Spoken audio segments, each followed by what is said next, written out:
میرے لیے یہ آج کی گفتگو بڑا امتحان ہے. میں صبح سے سوچ رہا تھا کہ میں نے اپنے جو مسلمانوں کے فرقے ہیں نا ان کو ہاتھ نہ ڈالوں, کیونکہ ظاہر یہ نان مسلم نے تو زیادہ ویڈیو دیکھنی ہے, تو ان کے سامنے اپنی قمیض اٹھانے والی بات ہے. لیکن ہماری قمیض کیا, انہوں نے ہمارے پورے کپڑے ہمارے بزرگوں نے اتار دیے ہیں آلریڈی ان کے سامنے, جو کچھ انہوں نے دین کے ساتھ کیا. پھر میں کزمانو کاڑو, ان کو دیکھتے رہنا ہم نے. جو بات ہے میں نے کوئی لحاظ نہیں کرنا, جدھر جس نے ڈنڈی ماری ہوئی ہے نا بتانی ہے. یہ اس قسم کے ہمیں جو بھاشن دیتے ہیں نا, کہنے جی وہ جی ہمارا اس وقت مشترکہ دشمن ہے. بھائی ہمارا سب سے بڑا دشمن وہ ہے جو ہمارے اندر گھسا ہوا ہے, ہاں, جس نے اسلام کی پیٹھ میں چھڑا گھونپا ہے, اسلام کی پکچر اتنی ملائن کی ہے کہ مسلمان نوجوان خود اپنے دین سے متنفر ہو گیا. ہمارے نوجوان کافروں کی وجہ سے متنفر نہیں ہے اپنے دین سے.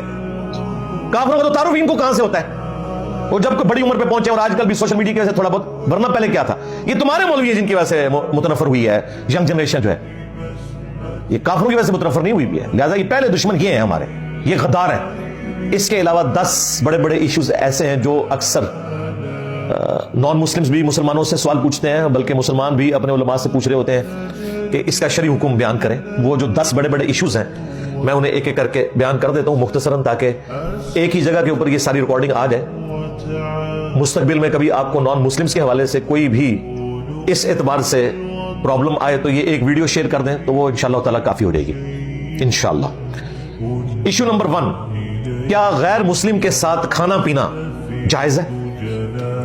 بالکل, کسی بھی نان مسلم کے ساتھ کھانا پینا جائز ہے, بشرطے کہ وہ حلال کھانا ہو, حرام کھانا نہ ہو. اور جب میں نان مسلم بول رہا ہوں تو اس میں صرف اہل کتاب شامل نہیں ہے, جیوز اور کرسچنز, بلکہ اس میں ہندو بھی شامل ہے, مجوسی بھی شامل ہے, سکھ بھی شامل ہے, بودھسٹ بھی شامل ہے, ایتھیسٹ بھی شامل ہے, قادیانی بھی شامل ہے. سب کے سب نان مسلم کے ساتھ آپ کھانا پینا کر سکتے ہیں, اس کی اسلام میں کوئی ممانعت نہیں ہے, اور اس کے اوپر اجماع ہے, اتفاق ہے.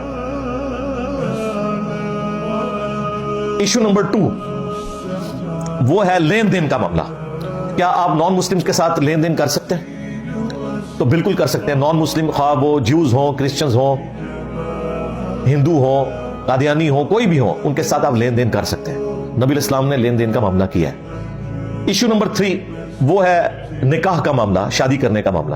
تو وہ بھی سورۃ المائدہ میں اللہ تعالیٰ نے ایکسیپشن دے دی ایک, کہ جو اہل کتاب کی عورتیں ہیں نا وہ مسلمان مردوں کے لیے حلال ہیں. مسلمانوں کی کوئی عورت اہل کتاب مرد کے ساتھ شادی نہیں کر سکتی, لیکن اہل کتاب کوئی عورت یعنی جیوز اور کرسچنز میں سے وہ کسی مسلمان مرد کے ساتھ شادی کر سکتی ہے. اور یہاں شادی سے مراد وہ نہیں ہے جو آپ لوگ دوسرے ملکوں میں جانے کے لیے کاغذی شادی کرتے ہو, وہ بالکل حرام ہے.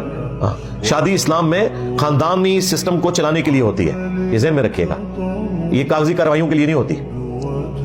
البتہ ادر دین جو یہود و نصارہ ہیں, نہ تو ان کی عورتیں مسلمانوں کے لیے حلال ہیں, نہ مسلمان عورتیں ان کے مردوں کے لیے حلال ہیں. یہ صرف حکم عورتوں کا ہے, اور وہ بھی اہل کتاب کی عورتیں مسلمان مردوں کے لیے جائز ہیں. لہٰذا کسی ہندو عورت کا مسلمان مرد کے ساتھ یا مسلمان عورت کا ہندو مرد کے ساتھ شادی والا, نکاح والا معاملہ نہیں ہو سکتا. یہ بالکل کلیئر کٹ سمجھ لیں. اس میں ایک تفرد ہے ابن عمر کا, جو بعض اہل حدیث بھی پیش کرتے ہیں, اس کی وجہ سے وہ کہتے ہیں کہ بریلوی اور اہل حدیث کی شادی نہیں ہوتی ہے. تو ہم ان سے پوچھتے ہیں کہ بھائی جب یہود و نصارہ کی لڑکیوں کے ساتھ مسلمان شادی کر سکتے ہیں, تو ایک بریلوی لڑکی کے ساتھ ایک وہابی لڑکے کی شادی کیوں نہیں ہو سکتی؟ تو وہ کہتے ہیں اس لیے کہ وہ مشرک ہیں. ہم کہتے ہیں وہ یہود و نصارہ بھی مشرک ہیں, تو وہ کہتے ہیں یہود و نصارہ کے ساتھ بھی نہیں ہو سکتی. پھر وہ آگے چلے جاتے ہیں. لیکن یہ چند ایک جذباتی لوگ ہیں, میں اس کو کوئی اس فرقے کی ریپرزنٹیشن نہیں سمجھتا. انہیں اپنے فاسد عقیدے کی حفاظت کے لیے جھوٹ بولنا پڑتا ہے. ایشو نمبر 4 وہ کہتے ہیں کہ جی کیا ہم اپنے آفیسز میں دوستیاں ہوتی ہیں, اور بعض اوقات کوئی فیکٹری آنرز کہتے ہیں کہ جی مسلمان جو ہیں وہ تو 2-2 گھنٹے کی نمازیں پڑھتے رہتے ہیں, ہم نے نان مسلم اپنے امپلائی رکھنے ہیں تاکہ کم از کم یہ امتحان سے تو نہ ہم گزریں. واقعی ویسے تو انہوں نے گھر کی نماز نہیں پڑھنی ہوتی, زور کی نماز 2 گھنٹے کی پڑھتے ہیں ڈیوٹی کے اوپر. یہ پرابلم تو ہے. تو وہ اکثر پوچھ رہے ہوتے ہیں اس حوالے سے کہ آفس میں نان مسلم کے ساتھ دوستی رکھ سکتے ہیں؟ بھائی رکھ سکتے ہیں, کھانا پینا بھی کر سکتے ہیں, سب کچھ کر سکتے ہیں.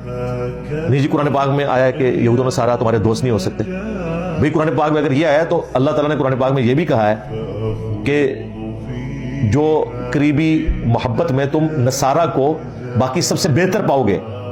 اسلام دشمنی کے اعتبار سے جیوز اور مشرکین زیادہ بڑے ہیں, لیکن یہ نصارہ جو ہیں یہ مسلمانوں کے زیادہ قریب ہیں, کیونکہ ان میں قسیسین ہیں, رہبان ہیں, یہ تکبر نہیں کرتے, نرم دل لوگ ہیں. تو یہ چیزیں بھی بیان ہوئی ہیں. اس کے علاوہ بھی قرآن پاک میں اللہ تعالیٰ نے فرمایا کہ اہل کتاب میں ایسے لوگ بھی ہیں کہ ان کے پاس ڈھیروں ڈھیر تم سونا بھی رکھوا لو تو وہ کبھی بھی اس میں خیانت نہیں کریں گے. ان میں اچھے لوگ بھی ہیں, برے لوگ بھی ہیں. یہ ساری چیزیں لین دین والا معاملہ بھی ہونا ہے. ہاں, جو چیز مذمت کی گئی وہ ہے یہود و نصارہ کو اپنا دوست نہ بناؤ اپنی دلی دوستی میں, جس میں آپ کوئی حکومتی راز ان کے ساتھ شیئر کرتے ہیں. یہ دوستی منع ہے. ورنہ اگر مطلقاً دوستی منع ہو تو مجھے بتائیں بیوی سے زیادہ انسان کا کون دوست ہوتا ہے؟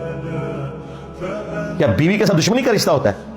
قرآن تو کہہ رہا ہے کہ ہم نے میاں بیوی میں محبت ڈال دی ہے. تو اگر جیوز اور کرسچنز کی عورتوں کے ساتھ شادی کی اجازت ہے تو دوستی کی اجازت تو خود بخود اس میں ہوگی.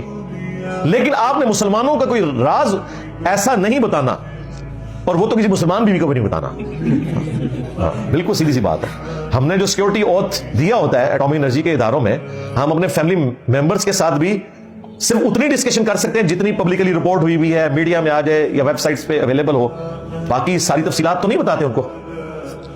تو اس طرح کی دوستی کرنا وہ منع ہے. لیکن آپ کے ملک میں انہی اداروں سے لوگ جو ہیں وہ خریدتے ہیں ہمارے دشمن, اور باہر ملکوں میں جا کے وہ پھر پاکستان کے خلاف کتابیں پوری پوری لکھتے ہیں.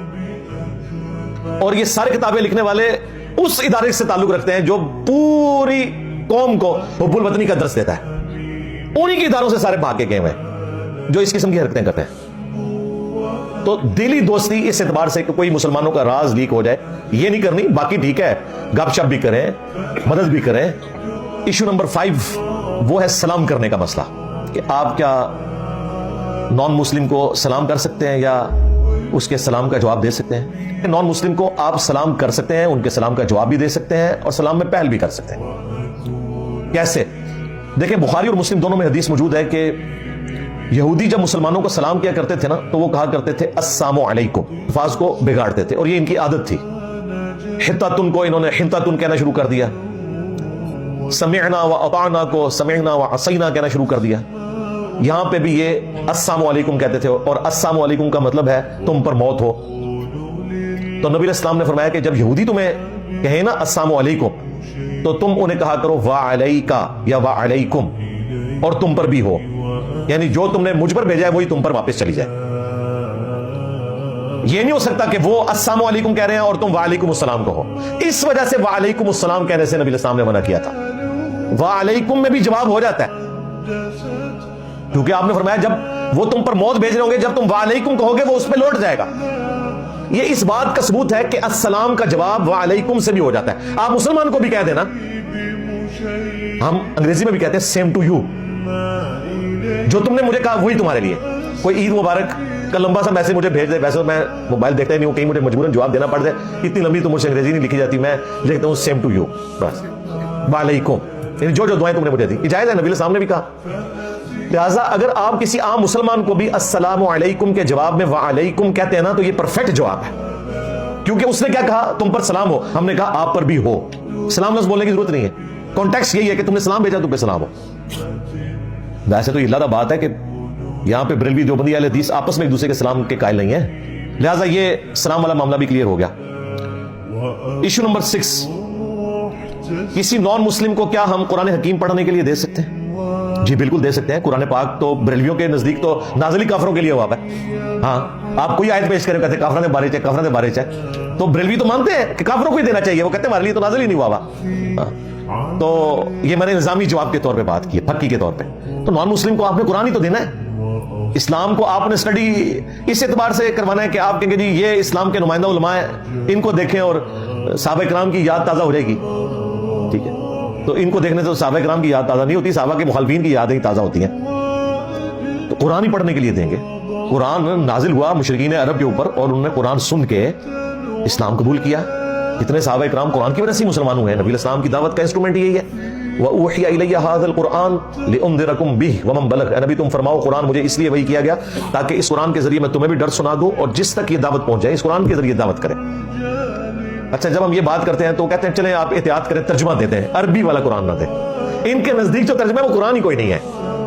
ہمارے نزدیک تو جو ترجمہ ہے قرآن کا وہ بھی قرآن کی طرح اس کا بھی احترام ہے, بلکہ جو نان عرب لوگ ہیں ان کے لیے تو ترجمے میں ان کی ہدایت بھی چھپی ہوئی ہے.